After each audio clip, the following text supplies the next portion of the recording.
Big boss season 7ലെ അടുത്ത സുഹൃത്തുക്കളായിരുന്ന അനുമോളും ആദിലയും നൂറയും. എന്നാൽ ഫിനാലെയുടെ അടുക്കുന്നതിനിടെ മൂവരുടെയും ബന്ധത്തിൽ വിള്ളൽ വീണിരുന്നു. ഫിനാലെ വീക്കിൽ എവിക്റ്റാവുന്നതിന് മുമ്പ് ആദില വെളിപ്പെടുത്തിയ കാര്യങ്ങളാണ് അനുമോളുമായുള്ള ബന്ധം വഷളാക്കിയത്.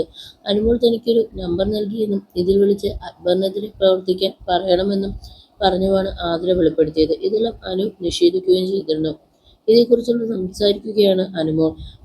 വൺ ടു ടോക്സ് സംഘടിപ്പിച്ച ഫാൻസ് മീറ്റിംഗ് സംസാരിക്കുന്നതിനിടെ ആരാധകരുടെ ചോദ്യത്തിന് മറുപടി നൽകുകയായിരുന്നു താരം. എല്ലാവരും ഗെയിം കളിക്കാനായി വരുന്നവരാണ്. ഞാനും ഗെയിം കളിച്ചു. പക്ഷേ അതിനൊപ്പം ഞാൻ അവിടെ ജീവിക്കുകയായിരുന്നു. എൻ്റെ ക്യാരക്ടർ എന്താണോ അതാണ് അവിടെ കണ്ടത്. ഞാൻ ആരുമായിട്ടെങ്കിലും വഴക്കുണ്ടാക്കി കഴിഞ്ഞാൽ പിന്നെ അവരോട് സോറി പറയാനൊന്നും പോകാറില്ല. എൻ്റെ സ്റ്റാൻഡിൽ ഉറച്ചു നിൽക്കും.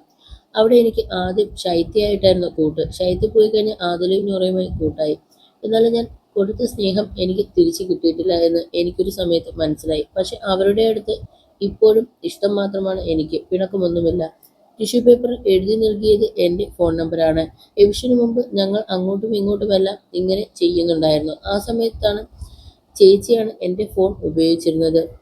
എന്തെങ്കിലും ആവശ്യമുണ്ടെങ്കിൽ ചേച്ചിയെ വിളിക്കണമെന്നും ഇവിടുത്തെ കാര്യങ്ങളെല്ലാം അറിയിക്കണമെന്നും മാത്രമാണ് അവരോട് പറഞ്ഞിട്ടുള്ളത് എന്നാണ് അനുമോൾ പ്രതികരിച്ചത്.